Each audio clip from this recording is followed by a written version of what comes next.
أعوذ بالله من الشيطان الرجيم. بسم الله الرحمن الرحيم. ومن أظلم ممن افترى على الله كذبا أو كذب بآياته إنه لا يفلح الظالمون. ويوم نحشرهم جميعا ثم نقول للذين أشركوا أين شركاؤكم الذين كنتم تزعمون ثم لم تكن فتنتهم إلا أن قالوا والله ربنا ما كنا مشركين. انظر كيف كذبوا على أنفسهم وضل عنهم ما كانوا يفترون. ومنهم من يستمع إليك وجعلنا على قلوبهم أكنة أن يفقهوه وفي آذانهم وقرا وإن يروا كل آية لا يؤمنوا بها حتى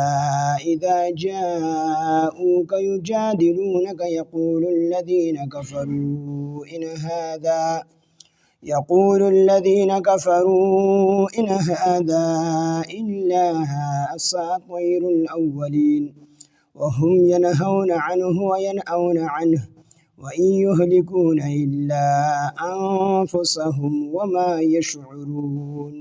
صدق الله العظيم. رب اشرح لي صدري ويسر لي أمري واحلل عقدة من لساني يفقه قولي. رب زدني علما سبحانك لا علم لنا إلا ما علمتنا إنك أنت العليم الحكيم.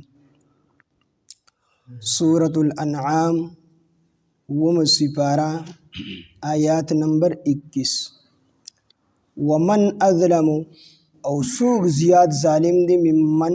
دا هغه چانا افترا چې تړي علی الله په الله باندې کذبا دروغ او کذب بآیاته یا دی د دروغ نسبت کی بآیاته د هغه آیاتونو ته یعنی د الله آیاتونو ته لا یفلح الظالمون نب کامیابیږي ظالمان. ومن اظلم ممن افترى على الله كذبا سوق دی زیاد ظالم چې هغه تړي په الله باندې دروغ. نو چاته چې الله پاک جل شانه پیغمبري نوی ورکړي او دی په دروغ باندې د پیغمبرۍ دعوه کوي نو دا کس په الله باندې دروغ تړي. ځکه دی الله پیغمبر نه دی جوړ کړي او دی ویزه الله پیغمبر جوړ کړي نو دا کس په الله باندې دروغ تړي. د دې کس نه په دنیا کې لوی ظالم بل څوک نشته. یا هغه کس چې کوم په حق پیغمبر الله را لېږلی دی او هغه سره معجزات دي، هغه سره کتاب دی، هغه معجزې قوم ته پیش کی او دغه قوم دته د دروغ نسبت وکي، هغه وی زه الله را لېږلی او دی تکذیب کوي، نو دا قوم دی په الله باندې دروغ تړي. د دغه خلکو نه لوی ظالمان په دنیا کې نشته. او دویم تفسیر دا دی چې ومن اظلم ممن افترى على الله كذبا او كذب بآياته. دویم تفسیر دا دی چې مشرکین به د بوتانو عبادت کو، شرک پې کو، د الله سره به شریکان جوړول او بیا به خلکو ته دا موږ د الله ویلي دي چې د بوتانو عبادت کوي. نو الله ورته نو ویلي په الله باندې دروغ جوړ کړل. نو په الله باندې دروغ جوړ کړل نو دغه خلک په دنیا کې لوی ظالمان و دي. ظالمانو نه نور لوی ظالمان په دنیا کې نو چې څوک شرک کوي او بیا دغه شرک په الله باندې تړي چې موږ د الله ویلو چې د بوتانو عبادت کوي نو د دین زیات ظالمان په دنیا کې نشته دي. او بیا دغه ظالمانو باره کې قرآن مجید فرمایي چې لا یفلح الظالمون، دا ظالمان به نه کامیابي. نبی علیه السلام هم دوی ته فرمایل چې تاسو ظالمان یې، تاسو دروغ تړئ په الله باندې، د دې وجې نه تاسو نه کامیابېږئ او زه رښتونی ما په حق پیغمبر یم نو زه الله کامیاب کړم او ما به الله کامیابي. ومن اظلم سوق تی زیاد ظالم یعنی د دنیا کې زیاد ظالم نشته دی. ومن اظلم او سوق دی زیاد ظالم ممن د هغه چانه افترا چې تړي علی الله په الله باندې کذبا دروغ او کذب یا د دروغ نسبت کی بی آیاته د هغه آیاتونو د هغه الله آیاتونو ته. انه لا یفلح الظالمون، بیشک نه به کامیابیږي ظالمان به نه کامیابیږي. ویوم نحشرهم جمیعا او په کومه ورځ چې مونږ جمع کو دوی لره ټول ثم نقول بیا به مونږ وفرمایو للذین ها کسانو ته اشرکو چا چې شرک کړی دی این شرکاؤکم کوم ځای کې دي ستاسو هغه شریکان الذین هغه شریکان کنتم تزعمون چې تاسو به د هغوی د شرکت په خدایۍ کې دعوې کولې هغه شریکان مراولې الله رب العزت د قیامت ورځ دا ډېره سخته ورځ ده او ډېره هیبتناکه ورځ ده دغه نو په دغه ورځ باندې به الله جل شانه ټول خلق را جمع کړي اولین او آخرین د آدم علیه السلام نه راواخلي چې تر اوسه پورې کوم انسان لا دنیا ته نه دی راغلی دغه ټول به الله جل شانه په یو ځای کې را جمع کړي ویوم نحشرهم جمیعا الله وی په کومه ورځ چې مونږ به را جمع کړو دوی لره ټول به را جمع کړو نو دا ټول خلق به را جمع کړي او نبی علیه السلام فرمایي صحابو ته چې ستاسو څه خیال دی چې الله جل شانه په ورځ د قیامت تاسو ټول را جمع کړي داسې مو را جمع کړي لکه څنګه چې سړی په ترکش کې غشي را جمع کړي ابو جنګی غوندې به پای کې به دا غشي بالکل داسې لکه بس نننۍ زمانه کې چارجر کې چې څنګه دا کالتوس یو بل پسې برخ پراتی وي دقه شان به دا انسانان ټول په یو ځای باندې ولاړ بس د 2 قدمو ځای به وي او انسانان به په قیامت کې ولاړ وي نور به زوار وي ځمکه به د تانبي وي ټول خلق په الله را جمع کړي حدیث مبارک یو حدیث کې راځي چې 50,000 کاله ورځ به وي بل حدیث کې راځي 1000 کاله ورځ به وي دغه رنګ قرآن مجید کې یو ځای کې 50,000 کاله د دې ورځ په باره کې راغلي دي چې د قیامت ته ورځ 50,000 کاله وي کان مقداره 50,000 سنه چې د قیامت ته ورځ دا 50,000 کاله وي او بل ځای قرآن مجید کې الله فرمایي چې ان یوما عند ربک کالف سنه چې د قیامت ته ورځ به 1000 کاله وي نو یو آیات کې دی 50,000 کاله ورځ به وي بل آیات کې دی 1000 کاله ورځ به وي یو حدیث کې دی 50,000 کاله ورځ به وي بل حدیث کې دی 1000 کاله ورځ به وي نو دا به د خلقو د اعمالو په اعتبار سره وي کافرانو باندې به ډېره زیاته وي د انسان چې څومره اعمال له دومره به الله پاک جل شانه د هغې مناسبت سره به دا ورځ اوږدېږي زیاتېږي په بعضو مؤمنانو باندې به د قیامت ته ورځ دوره لنډه وي لکه د سحر 2 رکعته سنت انسان چې په څومره وخت کې 2 رکعته سنت کوي نو دومره به دا ورځ د قیامت لنډه وي بعضې مؤمنان به د الله داسې وي هغوی به د قیامت ته سختۍ راړو خبر نه وي داسې خلک به پکې وي خو د هر انسان د عمل مطابق به دا ورځ اوږدېږي او لنډېږي او ډېره هیبتناکه ورځ به وي نو په دغه ورځ به الله جل شانه ټول خلق چې کوم دی را جمع کړي ویوم نحشرهم جمیعا او په کومه ورځ به چې موږ را جمع کړو دوی لره جمیعا ټول ثم بیا نقولو به موږ وفرمایو للذین ها کسانو ته اشرکو چې شرک کړی ثم دا په عربی ژبه کې د تراخی دپاره راځي تراخی یعنی د یو کار یا یو خبره شروع یې منځ کې ثم راله نو دا د وقفې دپاره راځي یعنی په یو 2 کارونو منځ کې وقفه وي یا ټیم وي د 2 خبرو په منځ کې لږه وقفه تېره شوي وي لږ ټیم تېر شي نو هغې نه پس بیا ثم راځي نو د آیات مطلب ده چې ویوم نحشرهم جمیعا الله به ټول خلق چې کوم دی را جمع کړي نو فوراً به ورته دا نه فرمایي چې ثم للذین اشرکوا این شرکاؤکم الذین چې ستاسو هغه شریکان څه شو چې تاسو شرک کوئ چېرته لاړو فوراً به ورته نه وي څه وخته پورې به دا خلک ولاړ وي د قیامت په ورځ باندې ثم بیا نقول به موږ وفرمایو للذین هغه کسانو ته اشرکوا چې شرک یې کړی دی این شرکاؤکم کوم ځای کې دي ستاسو هغه شریکان الذین هغه شریکان کنتم تزعمون چې تاسو به د دوی د خدایۍ دعوې کولې چې دا د الله پاک سره په خدایۍ کې شریک دي نو هغه شریکان مو څه شو الله به د دې خلکو نه تپوس وکړي ثم لم تکن فتنتهم نه به وي د دوی سره څه جواب ثم بیا لم تکن فتنتهم نه به وي د دوی سره څه جواب الا مگر ان قالو دا چې دوی به ووایي والله ربنا په الله قسم چې رب زمونږه ما كنا مشرکین مونږ نو شرک کوونکي الله مونږ شرک نه دی کړی په دنیا کې. نو کله چې دی دا خبره وکړي الله به دې تپوس وکړي چې ستاسو هغه شریکان چېرته لاړه؟ تاسو خو دنیا کې وی چې زمونږ پلان کې خدای دی، ډینګې خدای دی، ډینګې خدای دی او زما سره بې شماره خدایان جوړ کړي. هغه خدایانو ته ووایي چې ستاسو مدد وکړي که نه. نو دی به چې کله دا سوال پې الله وکړي نو دی به وایي چې الله پاکه مونږ خو شرک نه دی کړی په دنیا کې او د الله په ذات باندې به قسم وخوري الله زمونږ ستا په ذات قسم مونږ شرک نه دی کړی په دنیا کې. الله جل شانه به ورله په خوله باندې مخر ولګي په ژبه باندې. اليوم نختم على افواههم وتكلمنا ايديهم وتشهدهم ارجلهم بما كانوا يكسبون. الله به په خوله باندې مخر ولګي، لاسونه او خپې به گواهی شروع کی، غوږ به گواهی شروع کی، سرمن به گواهی شروع کی. د انسان هر یو اندام به گواهی وي چې کم کم ګناه په کړی دی د الله په دربار کې به گواهی کی. چې کله د خولې نه مخر لري شي نو دا جبه به د خپلو اندامونو ته په غصه باندې شي چې ظالمانو تاسو ولې چې کوم دی دلته کې رښتیا وو.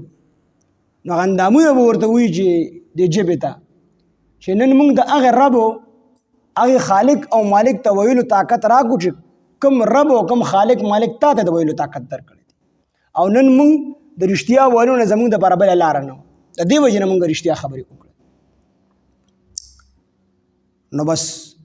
ثم لم تكن فتنتهم بیا به نوي د دوی سره څه جواب الا ان قالوا مگر دوی به وایي والله ربنا په الله قسم چې رب زمونږه ما كنا مشرکین موږ نو په دنیا کې شرک کوونکي. انظر الله وی وګورئ کیف کذبوا څنګه دوی دروغ وویل على انفسهم په خپلو ځانونو باندې دروغ وویل وضل عنهم او غیب شول د دوی نه ما هغه خدایان کانو چې دوی یفترون چې دوی تړل دی دروغ تړل ما هغه سو کانو چې دوی یفترون چې دوی دروغ تړل یعنی دروغ خدایانې جوړ کړي نو هغه ته غیب شول هغه د دوی سره مدد یې اونکو دوی سره څه مرسته اونه کړل. انظر کیفه وګورئ څنګه کذبو دوی دروغ ویل علی انفسهم په خپلو ځانونو باندې وضل عنهم او غایب شول د دوی نه ما هغه کانو یفترون چې دوی چې دروغ یې تړل. ومنهم او بعضې د دوی نه من هغه څوک دي یستمع الیک چې غوږ دي تا ته ای پاکه حبیبه چې تا ته غوږ دي ستا خبره اوري. نبی علیه السلام د فرمایي چې د کافرانو نه بعضې هغه څوک دي چې هغه ستا خبرې د غوږ دي. وجعلنا على قلوبهم او وګرځول مونږه على قلوبهم د هغوی په زړونو باندې اکنتن پردې مو د هغوی په زړونو باندې وګرځولې د څه دپاره ان یفقهوه د پاره دی چې دوی پوه شي ان یفقهوه د پاره دی چې دوی پوه نشي. وفي آذانهم او د دوی په غوږونو باندې د دوی په غوږونو کې مې وقرن دروندوالی وګرځو. و ان یروا کو چېرې دوی وویني کل آیت هر قسمه معجزه هر قسمه آیات لا یؤمنو بها دوی ایمان نه راوړي په هغې باندې حتی دې پورې اذا جاءوک چې دوی راشي تا ته ای پاکه حبیبه یجادلونک دوی جنګ کوي تا سره یقول الذین وایي هغه کسان کفرو چې کافران دي ان هذا چې نه دی دا قرآن الا اساطیر الاولین مگر د پخوانو خلکو کیسې دي. دا آیات د هغې کافرانو په باره کې نازل شوی دی چې دوی به قرآن د غوږ کې خو د اعتراض په نیت باندې د هدایت په نیت باندې نه مقصد پیدا و چې په دې قرآن کې په دې پیغمبر علیه السلام کې څه غیب راوکاږو او داسې قسمه خبره وورو چې په ده باندې اعتراض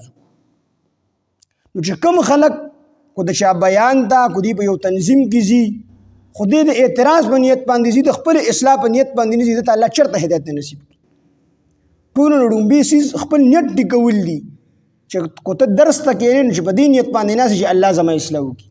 کو ته چاته درس کوې نو چې په دې نیت باندې کوې چې الله زما اصلاح وکړي. بعضې خلک تبلیغ کې لړ شي کور کې د دغه نه تنګ شي بیمارو وغیره نه نو دې تبلیغ کې لړ شي یاره وي چې دا بیماری را باندې الله اساني کړي یا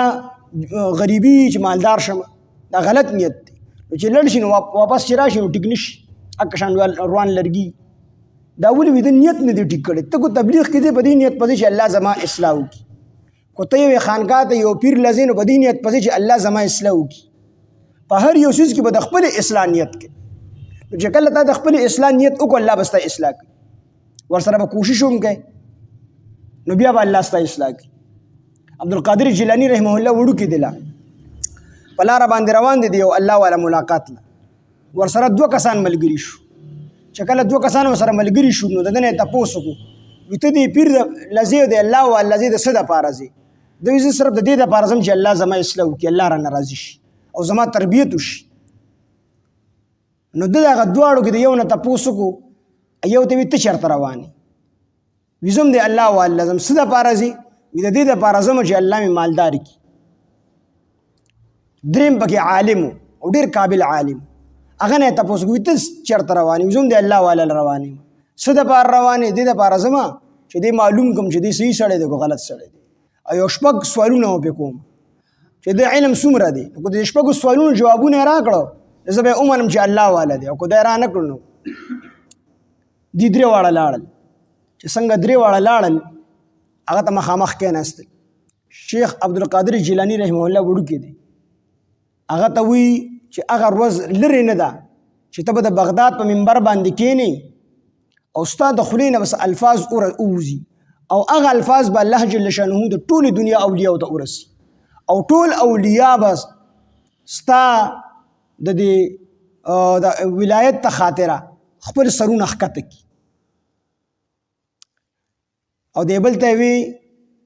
د دنیا والا ته وی زه اینم چې ستا د خپو د لاندې د سرو سپینو زرو خزانې دي، مطلب تا ته به الله پاک مال درکړي. او د عالم ته وی دې لا خبرې نه دي کړې. د عالم ته وی یو سوال دی دا دی د هغې جواب دا دی، بل سوال دی دا دی د هغې جواب دا دی. 6 واړه سوالونه یې ورته وموي او 6 واړه جوابونه یې ول هم ورکړو. او اخره کې ورته وي زه دا خبره اینم چې ته په اخره کې مرتد کېږي. اکه شانتې وشوه. شیخ عبدالقادر جیلانی رحمه الله الله ولایت ورکو، الله خپل مقرب بنده جوړ کو. او دغه کم سړی چې د دنیا دپاره تللی و هغه الله ډېر مال او دولت ورکو، الله مالدار. او دا کوم عالم چې د اعتراض په نیت باندې تللی و د هرعقل بادشاه د خپل ځان سره واغستو، د ډېر قابل و. اخره کې د هغه په لور باندې مین شو او لاړو عیسی شو، کافر د دنیا نه لاړ. نو دا خلک چې کوم قرآن د اورېدو دپاره راتلل دا کافران، نو دوی به د هدایت په نیت باندې نه راتلل، هدایت یې په دې نیت باندې نه راتلل، بلکې صرف د دې دپاره راتلل چې په نبي علیه السلام باندې اعتراض وکړو. د اعتراض په نیت په قرآن اورېدو. نو الله فرمایي چې ومنهم من یستمع الیک، او بعضې د دوی نه هغه څوک دي یستمع الیک چې دوی غوږ دي تا ته ای پاکه حبیبه، یعنې اوري ستا قرآن. وجعلنا مونږ وګرځول علی قلوبهم په زړونو د دوی باندې اکنتن پردې، د دې نه دا پردې ولې وګرځولې؟ د پاره د دې ان یفقهوه چې دوی پوهه نشي. وفي آذانهم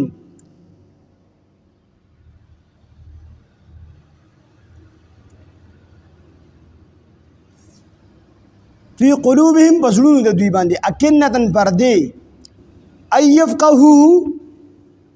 د دې دا پردې ولې وګرځولې؟ ان یفقهوه چې دوی پوهه نشي په دې قرآن باندې. وفي آذانهم او د دوی په غوږونو کې وقرن درنوالی وګرځو. الله وی د غوږونو کې موږ درنوالی وګرځو، په زړونو یې پردې وګرځولې چې دې هدایت قبول نه کړي، ځکه دې د هدایت په نیت راغلي نه دي. او په غوږونو کې ورله درنوالی وګرځو چې دې د دې د اثر چې کوم دی قبول نه کړي، ځکه دې د هدایت په نیت نه دي راغلي. وان یروا او که چېرې دوی وویني کل آیت هر قسم معجزه هر قسم آیات لا یؤمنو بها، دوی ایمان نه راوړي په هغې باندې، دی ایمان نه راوړي ځکه دی ایمان په نیت راغلی نه دي. حتی تر دې پورې اذا جاءوکا چې دوی راشي تا ته ای پاکه حبیبه یجادلونک، نو دوی جګړه کوي تا سره. دی صرف د قرآن د غوږ د دې دپاره ږدي چې دی تا سره جګړه وکړي د الله په دې آیاتونو کې. یقول الذین وایي هغه کسان کفرو چې کافران دي، دی صرف د دې دپاره غوږ دي چې د آیاتونه واوري په دې کې تا سره جګړه وکړي او بیا د دې قرآن تکذیب کوي. یقول الذین وایي هغه کسان کفرو چې کافران دي ان هذا چې نه دی دا قرآن الا اساطیر الاولین، مګر د پخوانو خلکو کیسې دي. دا قرآن بل سری دی، خدا د پخوانو خلکو کیسې دي. وهم ینهون او دوی منع کوي خلک د ایمان نه عنه په ده باندې، یعنی نبی علیه السلام باندې چې خلک ایمان رانه وړي. وینأون عنه او دوی لرې کېږي عنه د دنه، یعنی د نبی علیه السلام د اتباع نه، نه پې خلق پریدي چې خلق په نبی علیہ السلام باندې ایمان راوړي او نه دا خلق په خپل راځي د نبی علیہ السلام صحبت تراشي په نبی علیہ السلام باندې ایمان نه راوړي نو نبی په خپل ایمان راوړي او نور خلق د ایمان راوړلو نه منع کوي ان يهلكون دین نه هلاکوي الا انفسهم مگر ځانون خپل وما يشعرون او دوی نه پوهیږي نو عام مفسرین د دې دا تفسیر بیاني چې د دین عام کافران مراد دي چې عام کافرانو په خپل د نبی علیہ السلام مجلس ته نه راتلل چې ایمان په نبی علیہ السلام راوړوي نور خلق په منع کول چې نور خلق په نبی علیہ السلام باندې ایمان رانوړي خو عبد الله بن عباس رضی الله عنه فرمایي چې د آیات نه مراد د نبی علیہ السلام ترونه دي خاص کر ابو طالب سے او د غرنګ نور چې کوم ترونه ایمان نه دی راوړي خو د نبی علیہ السلام ملګرتیا کوله نو د آیات مطلب بیا دا شي چې وهم ينهون او دوی منع کوي خلق عنه د نبی علیہ السلام نه وهم ينهون او دوی منع کوي خلق د تکلیف عنه د نبی علیہ السلام نه یعنی دا ترونه د نبی علیہ السلام چې دی ابو طالب سے ادا شان د نور ترونه چې کوم ایمان نه دی راوړي خو د نبی علیہ السلام ملګرتیا کوله نو دوی خلق منع کوي د نبی علیہ السلام د تکلیف نه چې څوک نبی علیہ السلام د تکلیف ورکوي دوی په سر باندې ولاړ وي دي دا خلق منع کوي چې دا خلق نبی علیہ السلام د تکلیف ورنکي وینئون عنه او دوی لري کیږي د هغه نه په خپل به ایمان نه وروړي خو خلق دغه تکلیف ته نه پریدي عبد الله بن عباس رضی الله عنه فرمایي چې تفسیر دا دی چې دا آیات ابو طالب سے او دغه رنګ د ابو طالب سے نور چې کومونه وو د نبی علیہ السلام ایمان اعلان وروړي په نبی علیہ السلام باندې ننګ کو خلق په داغه نه چې کوم نه منع کول چې د څوک تکلیف ونه رسی نو دین هغه مراد دی په حق نازل شوی وهم ينهون او دوی منع کوي خلق عنه د نبی علیہ السلام د تکلیف نه چې د څوک تکلیف ونه رسی وینئون عنه او دوی په خپل ایمان نه وروړي په نبی علیہ السلام باندې مطلب به بیا داشي ان يهلكون دوی نه هلاکوي الا انفسهم مگر خپل ځانونه خلاکوي وما يشعرون او دوی نه پوهیږي ومن اظلم او سوق زیات ظالم دی ممن افترا د هغه چانه چې تړي علی الله په الله باندې کذبا دروغ او کذب بآیاته یا د دروغ نسبت کی د هغه آیاتونو ته انه لا يفلح الظالمون بشک نه کامیابیږي ظالمان ويوم نحشرهم جميعا او بکم ورس یوم موږ جمع دوی لره ټول ثم نقول بیا موږ فرمایو للذین هاکسانو د اشرکو چې شرک کړي دي اين شرکاؤکم چې کوم ځای کې تاسو شریکان الذین ها شریکان کنتم تزعمون چې تاسو د هغوی د شرکت ته خدای داوی کولی ثم لم تكن فتنتهم بیا بنوی دوی سره جواب الا مگر ان قالوا مگر دوی بوای والله ربنا فالله قسم چې رب زمونږه ما كنا مشرکین نو مونږ چې شرک کوونکیو وما كنا او نو مونږ مشرکین شرک کوونکی انظر وګورا کیف کذبوا څنګه دوی دروغ اتړل څنګه دوی دروغ ویل علی انفسهم په خپل ځانونو باندې وضل عنهم او غایب شل د دوی نه ما هغه څه کانو یفترون چې دوی چې دروغ به تړل ومنهم او بعضې د دوی نه من هغه څوک دی یستمع الیک چې غوږ دی تا ته پاکه حبیبه وجعلنا من وګرځول علی قلوبهم په زړونو د دوی باندې اکنة پرده دې په زړونو پرده وګرځوله دا پرده مو د څه د وجې نه وګرځوله ای یفقهوه دا چې دوی پوهه نشي دا چې دوی پوهه نشي هو په دې قرآن باندې وفي آذانهم او په زړونو د دوی وفي آذانهم او په غوږونو د دوی کې وقرن دروندوالی دی و ایروا او کچری دوی اوویني کل آیت هر قسم معجزه لا یؤمنو دوی ایمان نه راوړي بها په دې باندې حتی تر دې پورې اذا جاءوکا هر کله چې دوی راشي تا ته پاکه حبیبه یجادلونک نو دوی تا سره جګړه کوي یقول الذین وایها کسان کفرو چې کفر یې کړی دی ان هذا الا اساطیر الاولین چې نه دی دا قرآن مګر د پخوانو خلکو کیسې دي وهم ينهون عنه او دوی منع کوي خلق د ایمان نه په نبی علیه السلام باندې وینئون عنه او په خپله هم لرې کېږي د هغه د اتباع نه ان یهلکون دوی نه هلاکوي الا انفسهم مگر ځانونه خپل وما يشعرون او دوی نه پوهیږي.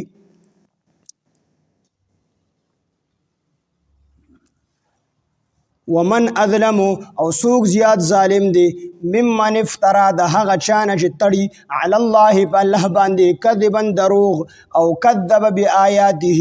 یا د دروغ نسبت کوي د هغه آیاتونو ته انه لا يفلح الظالمون بشک نه کامیابیږي ظالمان. ويوم نحشرهم جميعا او بكم ورس چې مونږ جبه ګدوی لره ټول ثم نقول بیا مونږ فرمایو للذین ها کسانو ته اشرکو چې شرک کړي دي اين شرکاؤکم چې کوم ځای کې دي ستاسو شریکان الذین ها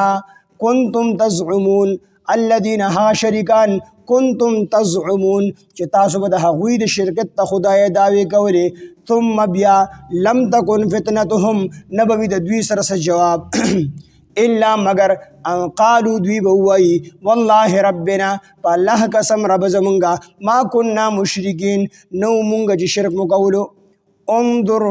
اگورا کیف کذبو سنگ دی دروغ وی علی انفسهم بخپل ځانونو باندې وضل عنهم او غایب شل د دوی نه ما هغه سو کانو یفترون چې دوی به دروغ جوړول. ومنهم او بعض د دوینا من هغه څوک چې یستمع الیک چې غوږ دی تا ته ای پاک حبیبه وجعلنا من اگرزول علی قلوبهم پزړون دا غوی باندې اکنتن پردې ایفقهوه د پاره د دې چې دوی په هنشي هو په دې قران باندې او فی اذانهم او د دوی په غوګونو کې موقرن دروندواله وګرځاو و ایرو کوچر دوی ویني کل آیه هر قسم معجزه لا یؤمنو بها نو دوی ایمان نه وروړي په هغه باندې حتی تر دې پورې اذا جاءوکا هر کله چې راشي دوی تا اے پاک حبیبا یجادلون غنو دوی جګړه کوي تا سره یقول الذين ويها کسان کفروا چې کافران دي ان هذا چې ندی دا قران الا اساطير الاولين مگر د پخوانو خلقو کې سیدي وهم ينهون او دوی منه کوي خلق د ایمان نه نبی عليه الصلاه والسلام باندې وهم ينهون او دوی منه کوي خلق د ایمان نه عنه په نبی عليه الصلاه والسلام باندې وينأون او دوی بخپل لري کیږي عنه د هغه د اتبانا و ان يهلكون او دوی نه هلاکوي الا مگر انفسهم ځانون خپل وما يشعرون او دوی نه پوهیږي. سبحان الله بحمده سبحانك اللهم بحمدك نشهد ان لا اله الا انت نستغفرك ونتوب اليك. سبحان ربك رب العزه عما يصفون وسلام على المرسلين والحمد لله رب العالمين. آمين.